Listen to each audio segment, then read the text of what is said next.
In the early days of reel-to-reel recording, flanging was achieved by syncing together two tape machines. And when a little bit of pressure was applied to one of the reels, or flange as it was known, then it would cause both machines to play ever so slightly out of sync. This in turn caused phase shifting and frequency cancellation. And because the pressure could never be consistent, it would cause the signal to modulate. And this is how flanging came about. But nowadays, most flanging is done digitally. So let's have a look at the parameters that go into making up flanging.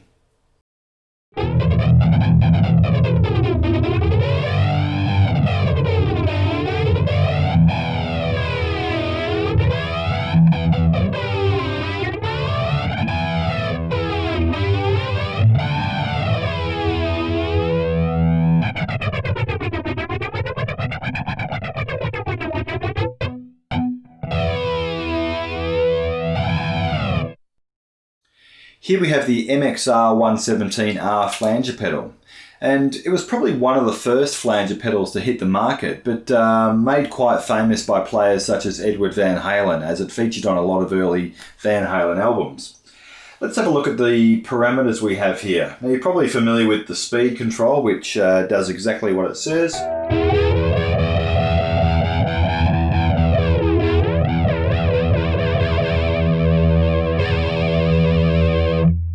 So it basically affects the speed of the modulation of the signal. So it works in the same way as the chorus pedal, where you can make it go from very gradual sweeps to, manic warbling.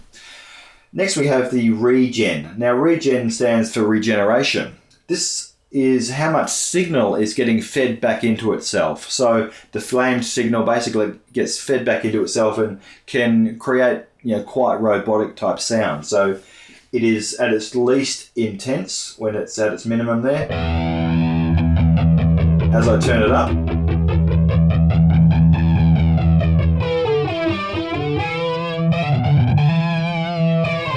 that's where it's got its most effect. The manual control affects the frequency center of the flanged signal. So as I said, to its minimum, it's at its broadest, and this will sound kind of like a fat elastic band getting twanged.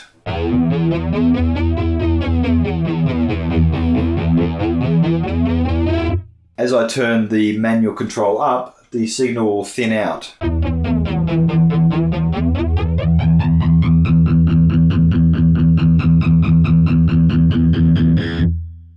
And that leaves us with the width control. Now the width actually has a couple of different functions in this case. When it's set to its minimum, basically it stops the flange from modulating. Just sits in one place, so it's a static flanger. But you can then control the modulation by using the manual control.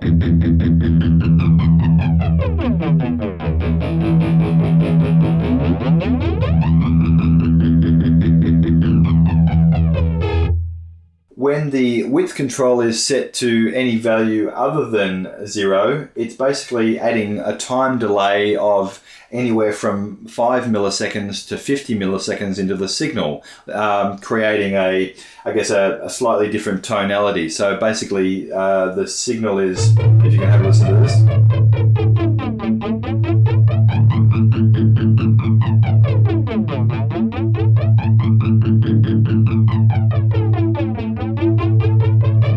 So this then relates to the actual speed control. So, you can get a vast variety of sounds by basically changing all these settings. So, for the classic rock flanger, I would set probably the manual, the width and the speed to around about the same. And then the regen, I would probably go to about maybe 1 o'clock on the clock dial.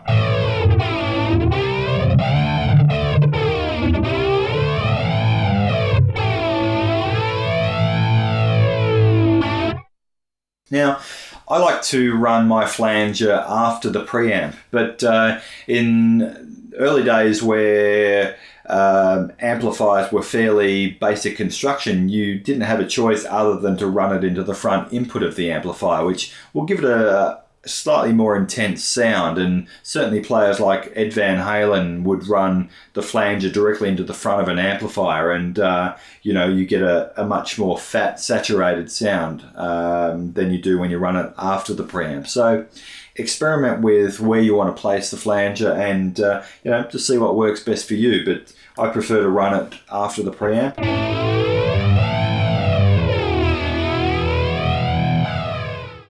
One of the great things about living in the digital age is that pedal manufacturers can cram a lot of technology into a single pedal housing.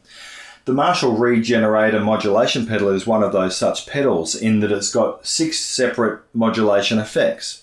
You can only actually have one modulation effect running at any given time, but still you've got a choice between vintage chorus, multi-chorus, flanger, phaser, step phaser, and the vintage vibe, which is like a univibe type simulation. So let's have a look at the parameters that we have here and compare them to the MXR 117 that we had a look at earlier. Basically, we've got a speed which is pretty self-explanatory.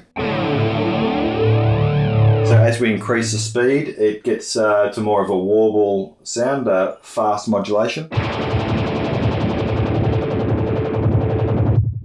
we've got the depth. The depth works in a similar way to the width function on the MXR, in that it's adding a delayed signal between the dry and the processed signal. So greater values is more delay, so it gives you a more sense of depth, hence the name depth.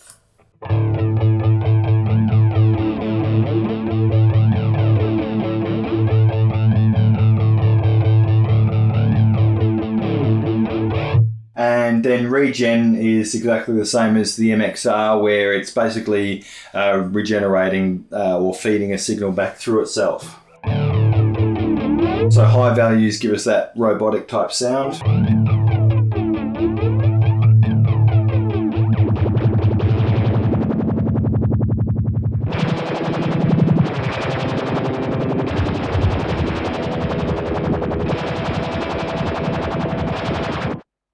Got a kind of sci-fi vibe about it. So, for a classic kind of sweep flanger, I'd probably set the depth and the speed to probably around about maybe 10 o'clock, and then back the regeneration off to maybe around about 12 o'clock, I'd say.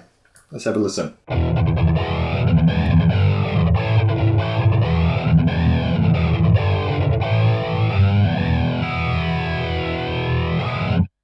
So the other benefit of a pedal such as this is that it does have stereo output, so you can basically feed a stereo modulated signal, which will just give you a much fatter sounding modulation than running it in mono.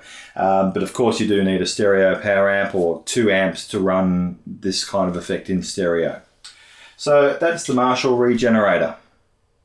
Talk about cramming a lot of effects into one box. This is the Line 6 modulation modeler, the MM4. Basically, it's got 16 different effects that are modeled on classic modulation effects. And this particular pedal actually has a model of the MXR 117 that we looked at earlier. So I basically set preset 1 up with the MXR model. So you can hear how similar it sounds.